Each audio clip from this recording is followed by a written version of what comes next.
Traversée par le Rhône, Vienne s'étend aujourd'hui paisiblement de part et d'autre du fleuve. Mais il n'en a pas toujours été ainsi. Au début de notre ère, Romains et Gaulois se disputaient la suprématie de cette cité qui avait tout pour rivaliser avec sa voisine, Lugdunum, comprenez la ville de Lyon. Et c'est justement un Lyonnais d'origine qui va nous faire découvrir le pays viennois. Dans sa librairie, Alain adore conseiller un auteur ou partager ses coups de cœur littéraires. Mais cet amoureux de Vienne ne rate jamais une occasion de s'échapper de sa boutique. Et aujourd'hui, ce sera avec Jean-Yves, qui connaît la cité antique depuis sa plus tendre enfance. Alors, on y va? Allez, prêt pour la visite. C'est parti, allez. Incroyable ce lieu. Tous les jours, je vois ce temple en face de la librairie et c'est vraiment impossible de s'en lasser. Et tu sais, quand j'étais môme avec mon frère, on a joué là. Juste ici. Juste ici. Ah, formidable. On va voir en haut? Allez. Au 1er siècle, le temple d'Auguste et de Livie était dédié au culte de Rome. Aménagé sur une plateforme, il dominait le Rhône et se trouvait en plein centre du Forum, le cœur de la vie administrative et civique de l'époque gallo-romaine. Puis c'est incroyable, un temple dans un tel état de conservation. 2000 ans d'histoire. 2000 ans, mais surtout, il a été préservé parce que pendant plus de 10 siècles, c'était une église. Ça a évité sa déconstruction pierre après pierre, comme dans certains monuments, quoi.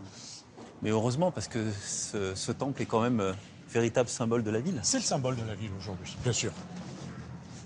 C'est quand même étonnant de trouver de telles traces de civilisation romaine, autant au nord de l'Europe.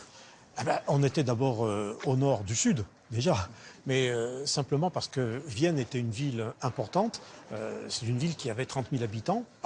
Autant que maintenant. Ah oui, bien sûr. Parce qu'il y a eu un développement économique fabuleux. C'était une ville très riche. D'où ce temple avec le forum, d'où d'autres monuments. À Vienne, les vestiges de monuments romains ne manquent pas. Parmi eux, le fameux théâtre antique est un lieu de spectacle qui attire tous les ans de très nombreux festivaliers. Mais de tout temps, Vienne est restée influente. Thomas Jefferson, qui a été le 3e président des États-Unis, fait un petit tour de France pour aller voir les vignobles. Il s'arrête à Vienne et découvre ce temple. Et de retour chez lui, il décide et il demande à ce que chaque État construise un Capitole sous la forme du temple de Vienne. Ah, le savoir-faire viennois s'est exporté. Et voilà, exactement. Une centaine de mètres plus loin, on quitte l'époque romaine pour faire un bond d'1 millier d'années. Quelques marches encore, et les contours gothiques de la cathédrale Saint-Maurice de Vienne s'imposent. Je suis toujours aussi impressionné par les dimensions de cette cathédrale. C'est 90 mètres, c'est la plus grande de la vallée du Rhône. Donc en fait, il y a eu plusieurs périodes de construction. Elle a été agrandie jusqu'au XVIe siècle et on passe donc de gothique en roman. Et la partie la plus ancienne, donc on est sur le XIIe siècle, début XIIe siècle. Alors tu vois ce siège en marbre, en vrai marbre. Eh bien je vais t'inviter à aller t'y asseoir.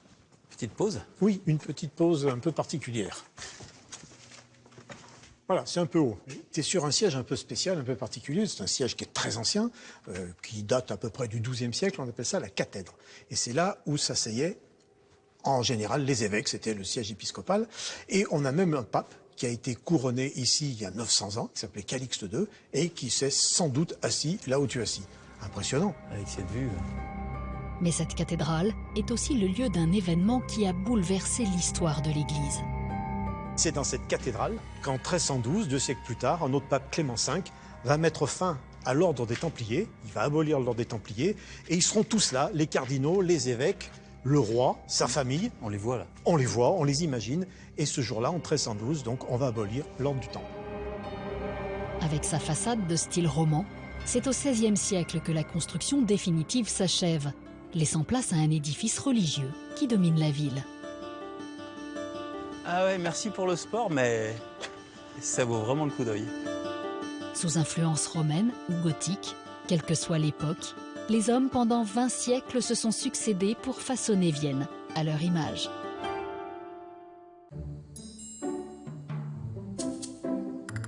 Il existe pourtant en Isère des lieux où seule la nature et le temps ont accompli leur œuvre.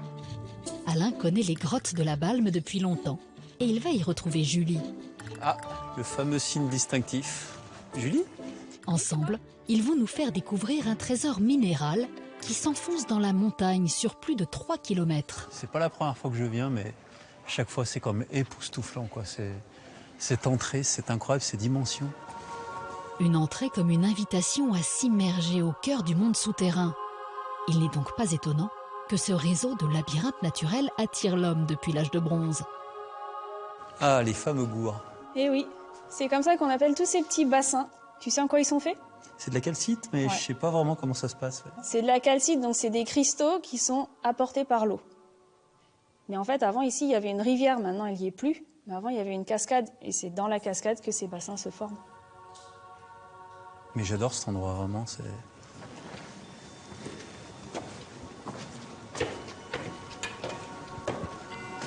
Un véritable amphithéâtre minéral. Et plus l'on s'enfonce au milieu des concrétions calcaires, et plus la magie opère. Donc là, on va se rapprocher de cette colonne, on l'appelle la Grande Fontaine. Ça, c'est la stalagmite qui rejoint la stalactite. Et voilà. Et autour, on a tous les petits bassins, avec encore l'eau dedans. Et on voit la calcite qui est en train de se fabriquer. Tombant depuis des milliers d'années, les gouttes d'eau chargées de minéraux ont fini par donner au calcaire une sorte de mouvement, créant des formes énigmatiques. Ici, moi, je vois un moine avec une capuche et ses mains sur un bâton de marche. Alors que toi, Julie, moi, je vois plutôt un barde ou un druide avec un bâton en partie centrale. C'est ça l'intérêt des grottes, c'est qu'on arrive quelque part et on voit vraiment ce qu'on veut voir. C'est la magie de la grotte, là. Aux abords du lac souterrain, c'est un étrange drapé posé sur la paroi qui semble vouloir nous prévenir de l'imminence d'un danger. Le voile de la mariée. Alors pourquoi le voile de la mariée? Eh ben, c'est le nom qu'on lui donne depuis le fameux accident dans la rivière. Il y a un bateau qui est parti avec 11 personnes à bord et à l'arrivée au bout, ils sont tous noyés.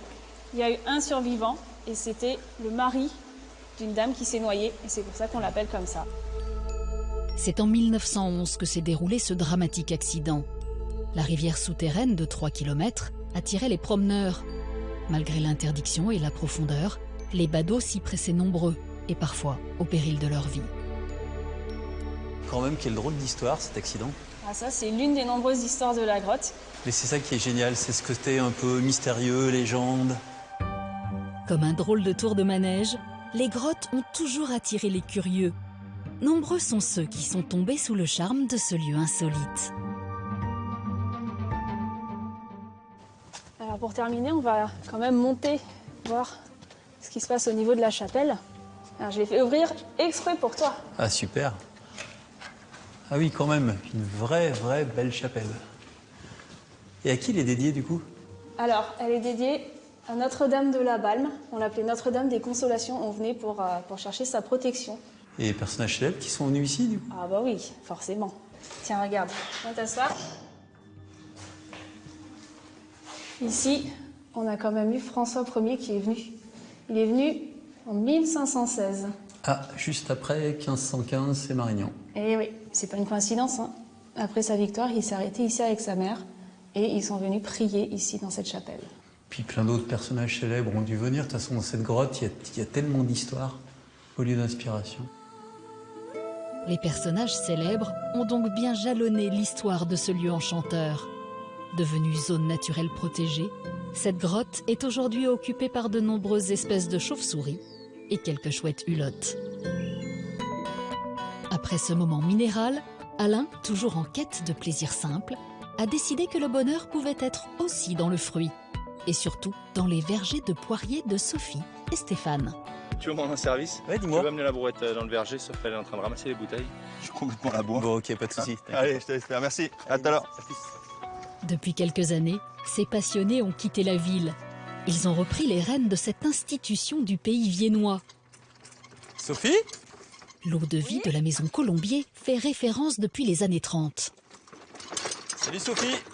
Tiens, salut Alain. Tu t'es fait embaucher? Eh ouais. Oh, dis donc, c'est fou. Tu sais que c'est la première fois que je vois les bouteilles dans l'arbre? Eh ben, c'est vrai que c'est génial. ça dure pas tellement longtemps, quoi. La période où, tu vois, on décroche. C'est une opération qu'on fait une seule fois dans l'année. C'est Bien quoi le sûr. secret? Ah, ça fait parler beaucoup de monde. Cette poire emprisonnée, ben tu vois, tu l'as devant toi. Je peux te demander de l'aide?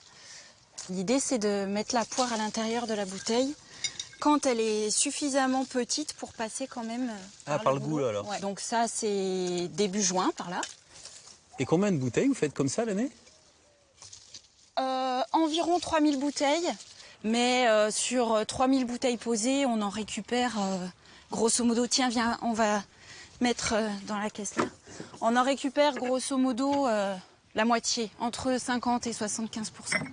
Allez hop, voilà, on a fini. Si t'as 2 secondes, je t'emmène faire la suite. Ah bah avec plaisir, je vais Allez, connaître tous les secrets de la fabrication. Le premier secret, c'est que Sophie et Stéphane, comme leurs prédécesseurs, ne sont pas seulement distillateurs. Ils sont aussi arboriculteurs, et ça change tout. Du fruit à l'eau de vie, ils ont une parfaite maîtrise de toutes les étapes, une condition nécessaire pour parvenir à l'excellence. On va attaquer maintenant, ici, ce qu'on appelle, nous, l'étape de mise en trempage. Toi, ce que tu peux faire, c'est prendre un couteau et tu coupes la ficelle et tu retires le fil. Je devrais savoir faire ça. Voilà. Et c'est à cette étape-là qu'on trie. Comment tu fais d'ailleurs pour savoir que le fruit est bien mûr? Ce qu'il y a, c'est que la poire William, c'est une poire qui tombe de l'arbre avant d'être mûre. Si dans ton arbre, chez toi, tu as des poires jaunes sur l'arbre, c'est qu'elles sont blettes à l'intérieur. Elles sont pas bonnes à manger. Donc celle-ci, elle va pas se conserver, elle va pourrir à l'intérieur de la bouteille. Donc celle-là, on va la mettre au rebut. Exactement. De son côté, Stéphane aussi trie les poires. La totalité de la production va être mise en cuve pour la fermentation. En théorie donc, les poires ne sont pas faites pour être mangées. Et ça, c'est le moment sympa de l'année. Ah oui, ça j'en rêve depuis tout à l'heure. Quand tu goûtes cette poire, c'est là que tu comprends vraiment la saveur de votre eau de vie, quoi. C'est ça l'idée, c'est de retrouver à l'intérieur de la bouteille le terroir, les arômes, les épices, la vanille. Est-ce que tu sens tout ça? Ah ouais, c'est génial. Et là, tu remplis avec de l'eau de vie, alors? Non, là, ça, c'est pas de l'eau de vie. C'est un liquide qu'on met à l'intérieur de la bouteille dans le but de désinfecter. Dans 17 jours, on rouvre les bouteilles, on les rince et on met l'eau de vie de trempage. Dans la bouteille remplie d'alcool, la poire va peu à peu se libérer de son eau. Après 2 mois de maturation, on change l'alcool. La poire est alors plongée dans l'eau de vie définitive. Et oui, pour bien faire les choses, il faut prendre son temps. Et ce ne sont pas les poules qui diront le contraire. Bon alors Alain, j'ai cru comprendre que tu avais un peu bossé. Un petit coup de jus de poire pour se rafraîchir, après les efforts. Alain le sait, tout effort mérite une petite récompense. Et il compte bien se faire plaisir en nous faisant découvrir une pépite architecturale dont le pays viennois a le secret.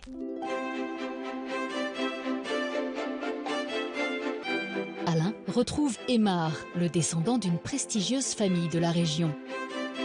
Les Virieux sont les heureux propriétaires du château de Pupetière depuis de nombreuses générations. Comme je suis content de vous accueillir à Pupetière. De même, et puis juste en dessous de ces belles armoiries. Ah, ces belles armoiries, c'est le blason de la famille. 3 cercles, 3 vires autour de Dieu, le Père, le Fils et le Saint-Esprit. Venez. C'est Viollet-le-Duc, le célèbre architecte qui a été chargé de reconstruire le château totalement détruit pendant la Révolution. Dès l'entrée, le charme du lieu opère.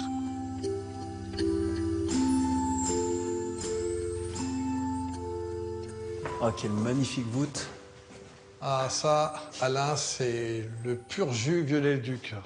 Ce mélange de matière avec la brique, la pierre, le marbre, le bois. Tous ces matériaux différents, mais qui donnent une harmonie parfaite. Exactement. Venez, on va monter. On va vous montrer tout ça.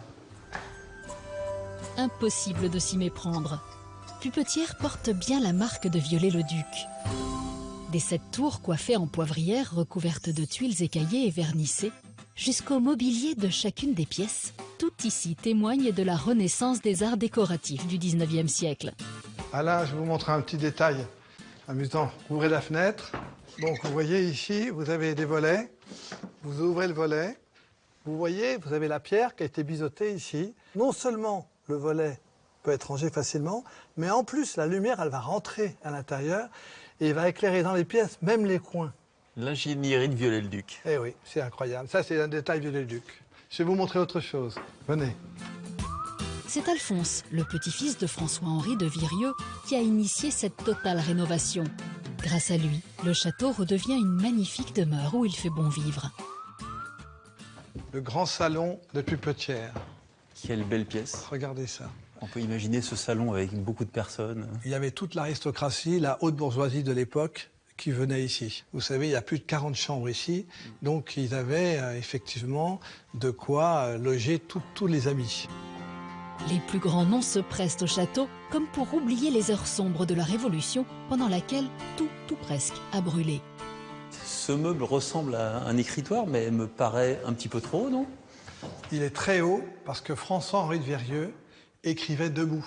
François-Henri de Virieu. Donc dans votre famille, il y a quand même un président de la Constituante. Et oui, et c'est là où il a contribué à la rédaction des droits de l'homme. Ah, ni plus ni moins. Incroyable. Et ce meuble n'est pas le seul à avoir été sauvé des flammes. 45 000 livres ont été miraculeusement épargnés. Ils font aujourd'hui la richesse de cette exceptionnelle bibliothèque. Ces livres ont pu être conservés car à la Révolution, ces livres ont été enterrés. Et je vais vous montrer une de ces pépites. Vous allez voir. Qu'est-ce donc? Ah ah. Voilà. Je sens que c'est précieux. Les méditations poétiques de Lamartine, 1823, dédicacées par Lamartine à son ami Aymon. Il a écrit d'ailleurs son poème le plus célèbre, Le Vallon, inspiré par cette campagne environnante. Je ne sais pas si je vais me rappeler de ses premières strophes, mais mon cœur lassé de tout, même de l'espérance, n'ira plus de ses voeux importuner le sort. Prêtez-moi seulement, vallon de mon enfance, un asile d'un jour pour attendre la mort. Bravo Alain. Quel cadeau! Comme Alain, vous pourrez constater que cette partie de l'Isère a bien des présents à offrir à tous les amateurs de belles sensations.